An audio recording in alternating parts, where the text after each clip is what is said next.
As I understand, that was Grahame, like the Hendon aerodrome. I mean, they called Grahame Park initially Hendon Airport as well. Was it one of the first airfields in the world? Everybody can make a different sort of, claim for that. But in terms of in this country, and certainly in the London area, we had two original aerodromes, and one was here at what was called Hendon Aerodrome, and the other one was in Surrey at a place called Brooklands. So we are sitting on a very important site. Obviously, I don't want to sort of waffle on too much and take away from what we're here for, which is really to do with the community and the architecture, and I respect that. And the other thing I was going to say is that I'm not really an outsider, but I am. I've never lived here, but I've known this area for quite a long time throughout my life, because I'm now 54 this year. I know I don't look it. But I first knew this area back in 1976 because my father used to be in the Royal Air Force. So there is a connection, and it sort of makes sense why I might be interested in my story. And I first came here, I actually went to the RAF Museum as a 7-year-old. And in the distance, of course, you could see this great big thing. And my mum actually said to one of the other wives who were living on the RAF estate we lived at, which was over in Bushy Heath actually, it's still there, where we actually live. She said, over at Colindale on the old RAF Hendon, they're building this thing which is like Legoland. That was reference, and being a child, of course, Lego, that sounds great. But then, of course, you got to see it. And the next time I saw it, really, is when my father had the opportunity towards the end of his service career to purchase one of the RAF houses. Because on the periphery, it's not just, Grahame Park wasn't just this estate. It was stuff, as you noticed, you had on the periphery, you had private housing, but you also had a Ministry of Defence site. And this was housing for not only RAF people, serving personnel and their families, but also people involved in things over in London at the Ministry of Defence. And latterly, I think, even the American Air Force. They may still have some. So my father had the opportunity of buying one of these houses because they were selling them off. And that was over at a place called Tangier Way, Tangier Close. Yeah, so you may know that. And my sister first moved in, because my stepdad, we were still living somewhere else. She lived there, rented it out. And I remember coming to stay in one of the rooms at the place, and I could see out Grahame Park, this great thing. And on one occasion, this is what, 1991, which is probably at a time when it was having some real difficulties. And I remember seeing police helicopters patrolling with their searchlights. So, yes, to a lot of people, Grahame Park means like, that's a bad, rough place. But I appreciate it because of the architecture. I am a fan of brutalist architecture. It's one of the stuff I've done about the local area and also this book. I'm a great fan of brutalist architecture, and I've heard people talking here about, is this really brutalist architecture? I'm not an expert, but I would say that it's certainly in that school. It's not what a lot of people think is concrete, hard, rough concrete, like you say Barbican. That is a mixture of things. It has got brick, it has got rough, they chisel away the concrete, it's hammered concrete, I think it's called. So is it really brutalism? I think people who will disrespect that, perhaps they need to come here and have a look at it. It's to do with things like angles, it's harsh angles, it's shapes, it's the way that it's designed. I mean, this is Matt said this estate was a really idealistic place. It was formed in the minds of the architects in the mid-1960s, because although they didn't finish building it until, 76? Around then? It was done in phases, 74, 76. The whole idea of building here must have stemmed right back probably into the 1960s. These things take a long time to happen because you've got to put it through Parliament, you've got to find the money, you've got to find the contractors, the architects, because I'm doing this in a really roundabout way, so I'm sorry, because I really should start at the beginning and go forward. But the reason is that why this place exists is because it used to be an airfield. But that airfield ceased to have its use in the late 1950s. In fact, the last aircraft with the proper services flying out of here was 1957, active flights. Although people always tell you that there was an aeroplane that landed here in 1968 by accident. It was a German aeroplane. But in terms of actual proper powered RAF flights on a normal basis, they finished in 1957. It was then used by the Air Training Corps for gliders. So it was redundant. It was an enormous hectare. I don't know what this site was. It was many, many acres of land that were of no use anymore. And it was owned by the government. And just like now, there was a requirement for housing. And so it made no sense just to leave this doing nothing. It had been for about 10 years. So they formulated they were going to build social housing here. And I think it was, you see back in the mindset of people back then, it was a really bold idea. And I still think it is, in the context of its time. But of course now it's had all the problems it has, and we don't have the same society as we had then. And the people who made all the decisions about, we're going to build some housing for these people, and there's going to be a church there, and there's going to be a library there, and we'll give them a pub. And it's all designed, you know, it's living by design, and that's not how things are anymore. People want to have a say. And also we live in a time where developers, and there's one over there, they decide what's going to happen, and they'll tell you, we spoke to consultants and we spoke to people, and they said they want a cinema and we want some shops. Some of this is happening at the moment in Edgware. I don't want to go off thing, but if you know about what they want to do at the Broadwalk Centre site, that's another area, and I must stop myself from going on about that because that actually is horrendous. But,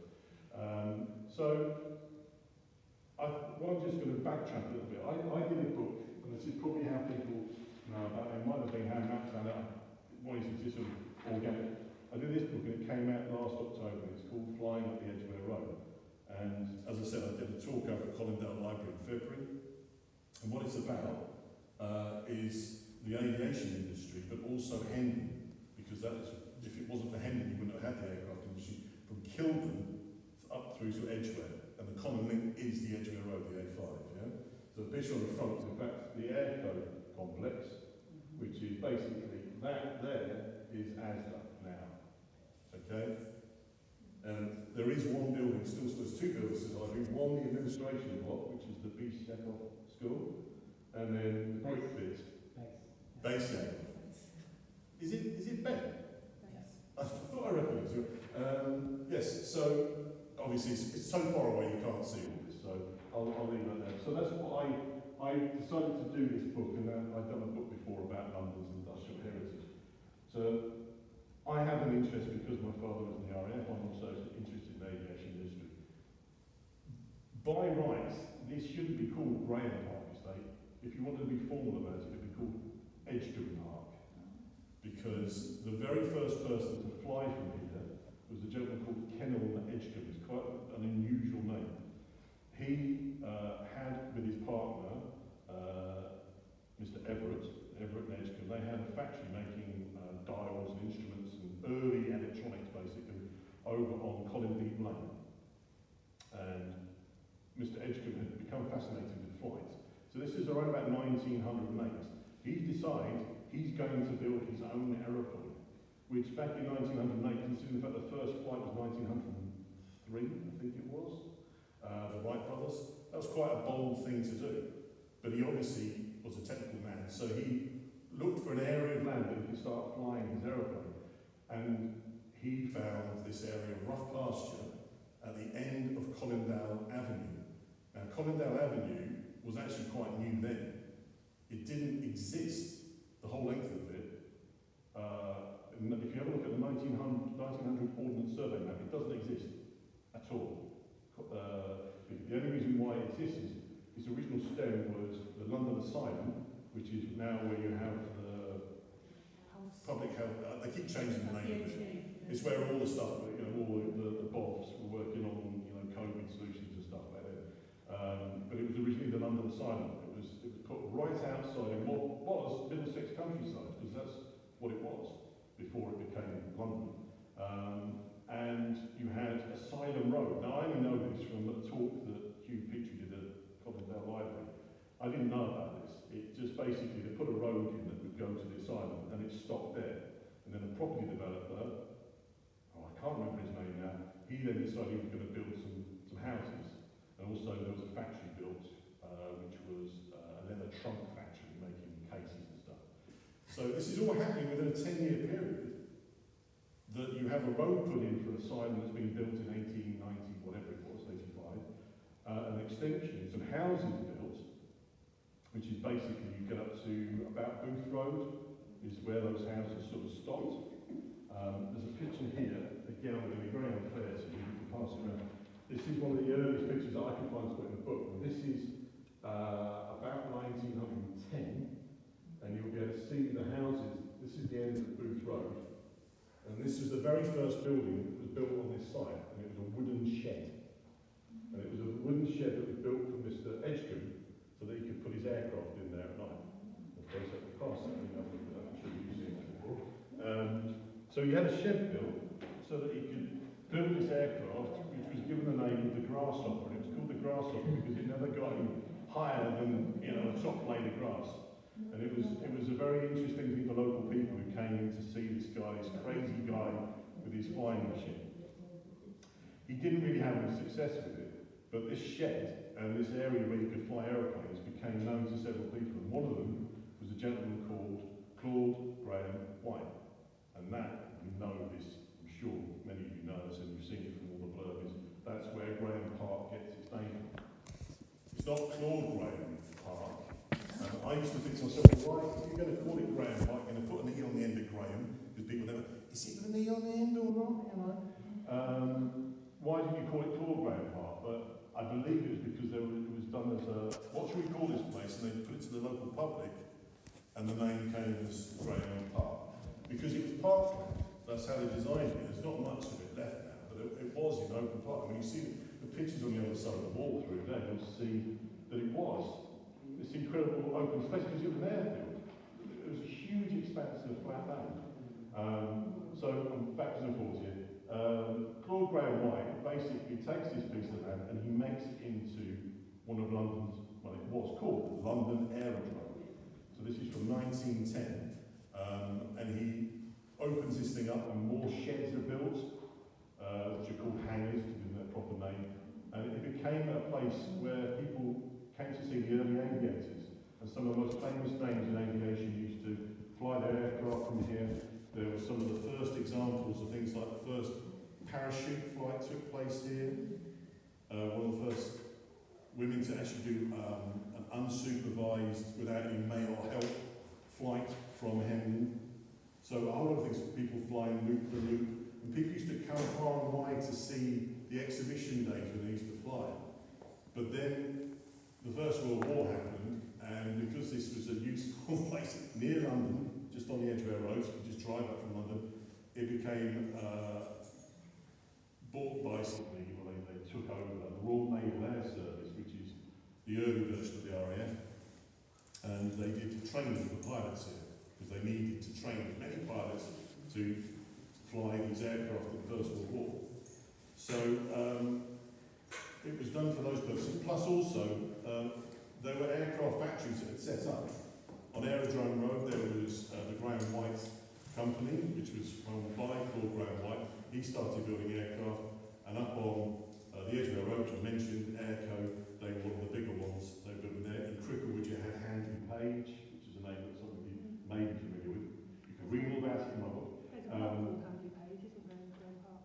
Say again? There's a block called Handley Page. Yeah, there will be. This is the thing I was going to say is that you all probably know this as well. All the blocks have names that relate to either aircraft, RAF bases, RAF famous RAF senior personnel, also engines like the Merlin block, etc. So all the history is sort of represented here. Its aviation history is there. If you just sort of check these things out and think, well, what's that? And you find out Martinside is an early aviation company. So I'm bouncing around all over here, but basically it's taken over by the Royal Naval Air Service. It serves its life through the First World War as a training base and for a proving ground for new aircraft so they can get their airworthiness certificate to fly. And Claude Grahame White, who had founded this place, assumed that after the First World War he'd have this back and he could develop this into London Aerodrome again, and it would be London's airport. So separate the word airport, we all know airport, but if you separate airport, it was going to be like these grand places that people with money would fly to the continents, have their lunch and fly back into their clubs in the West End, drive out in a limousine on the Edgware Road. But it wasn't to be like that, unfortunately. And poor Grahame, who like everybody else had been through the First World War, had his trials and tribulations. He had his aircraft company. He got himself into debt problems. He was actually from a fairly well-off family, but basically it didn't work out for him because the Royal Air Force that had been formed in 1918 from the Royal Flying Corps and the Royal Naval Air Service joined together, created the RAF, and they decided they were going to buy this place. That was it. They were going to buy his aerodrome, kick him out. And he did actually create a second aerodrome, which is over on the police training school site. It didn't last very long. He built a country club there, and there was a golf course and all sorts of stuff. So the RAF took this over, and it had a lifespan between that post-war period, 1920s, through until the late 1950s. The RAF didn't leave, although they stopped flying. They just basically had something like logistics, where they were dealing with people, the troops going in and out of the country, different parts of the world, and they had a big computer centre. So you can imagine that there was a big building that had big computers in it. And just this whole site was therefore redundant, and Grahame Park was built. And it was a project that was done between the Greater London Council, which was formed in 1965, if I'm right. I'm looking before you used to have all these different boroughs. So you had the Hendon Borough, Finchley, all sorts of things, and Hendon and Finchley, and they all joined together to create Barnet. So by 1965, when all the plans were being drawn up for this place, it was Barnet Council, the Greater London Council, which oversaw all the different councils, and also the Royal Air Force, because they had interest in this, because they wanted to have the housing estate for their personnel. So it was a project between three different organisations that was involved in this whole site, the Grahame Park estate and the other housing that was on it. So, yeah, I mean, I think it's an incredible place, and coming here today, I don't know, I've walked around, it's a terrible thing to say that I've known it, but I've always been around the outside of it, because, I mean, I used to live on a council estate in Leytonstone called the Cattle Road Estate, which had I've mispronounced it because I used to call it Cattle, it's Cat Hall, and, you know, the idea was, back in the old days, to say, you wouldn't walk around the housing estate unless you lived there, because one, there was a lot of problems, but two, it was also seen as being a bit disrespectful. You're on someone else's territory, and I think, I could be wrong here, but with Grahame Park, I always felt it was a little bit like, I'm not going to wander around here like I own the place, because this isn't my home, this is where people live. You know, and people living here are like a bit like goldfish, because you sort of, everybody can see you, you can see them. And so I didn't go striding around the place. I mean, I remember coming to use the off-licence once when my sister was living here, and I'm sure you guys, is there an off-licence still? So it was, as I recall it, this is in the early 90s, you'd walk in and it was like purse checks. And you had to ask the guy who had a dog, I want a bottle of Smirnoff, and he'd go, put it through a little slot and take your money. It was all, you know, pretty scary, and I had that in my mind. So today, when I came with my wife and Lisa, we had to walk round the whole place. We came from Mill Hill, we had some lunch there, we walked through, and it was a bit of an eye-opener. One is that, yeah, gosh, it is really seen better days. And you know what? A lot of people go, well, yeah, it's seen better days. Knock it down. It's seen better days because it hasn't been looked after. This is what you're saying. And it breaks my heart because, you know what? All it needed was a bit of remedial care every so often. A brick went out of place, get someone to put it. In the old days, you'd have caretakers and local works, people that would do that. But basically, over a period of 20, 30 years, all of these things have just not been done. So it's just gone really bad. The caretakers of Barnet Homes use are on permanent contracts. So there's no sort of... Really? Yeah, so they just come out for something really bad? They come out, they're treated badly, move on to another job. And also, there's not the investment in it as well. And it's just little quick fixes to try and sort of hold everything apart. Well, we saw this thing where I mean, I don't know where the block, I forget which blocks they were, but cadets are doing some work and they've just dug trenches.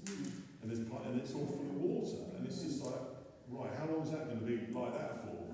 You know, knowing them probably weeks and weeks and weeks.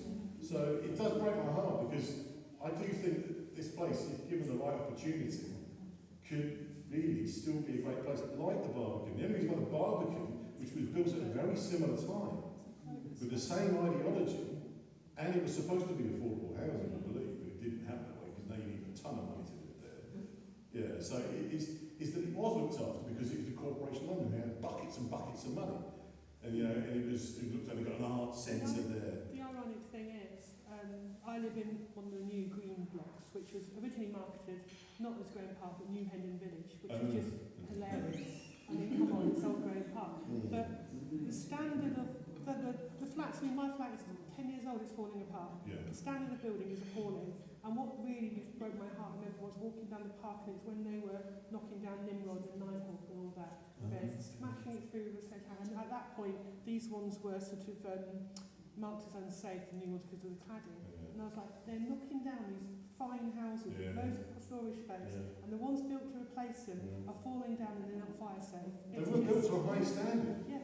And when I lived at Cattery Road, which was again built between 1969 and 1974, same time period as this place, is that I had friends come over. I mean, I lived on the estate between 1995 and the year 2000. This is in Leytonstone in North East London. And it was also quite brutal in its way. It had two big towers and then it had stuff on different stages, a bit like here. And, you know, people would say, oh God, you live on the Cattle Road estate, Mark? And my friends would come and see me. On one occasion, my friends came over, he had a car, it was parked on the car park, where you could see it from one. He stood like this, and I said, Kev, can you sit down and wait to it? And I'll just keep an eye on the car. I said, you're fine. But he was paranoid that, you know, it would get smashed up. It was just, you know, it was a 1970s Volkswagen Beetle.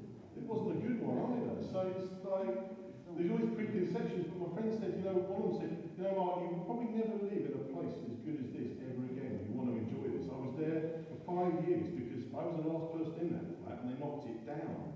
I think as soon as you have the word estate, yes, that is it. It has a certain connotation. Well, we have a problem is we live on a place called Stanwell Place in Cannons Park, which was built only about 10, 12 years ago.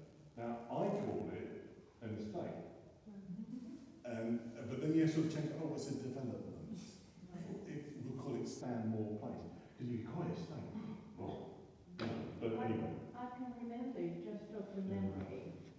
I think it was probably early 80s, and I was a school governor at the time, and the chairman of governors came. They started to try and call it Grahame Park Village. Yeah. Now I remember that because the houses that, say my parents lived over at Tangier Close, where it was called, and there was some low-scale stuff there, which was like what we call civilian houses, because we were in the area. And at that time, which is the late 80s, early 90s, they called that village, I forget what they called, Pageant Village or something like that. You know, so it was always, I mean, kids do the signs like they've done. That was it, because of the connotations of the RF's adastrial thing on the end. Mark, yes. Is it with, Do you want me to stop? yeah, I mean, I knew this would happen. So forgive me for, you know, going on. I hope you get some sense of what I was trying to say, whatever I was trying to say. But I will say, my last thing to say is, I really do like Grahame Park, and I think Grahame Park deserves a whole lot more money and a whole more love, a whole lot more people come down here to give it the praise that it's worth, and to dispel the horrible negative connotation. And clearly it is a community here, and there are clearly people who care and love where they live. And I think it's awful that people think that's not the case. So thank you very much.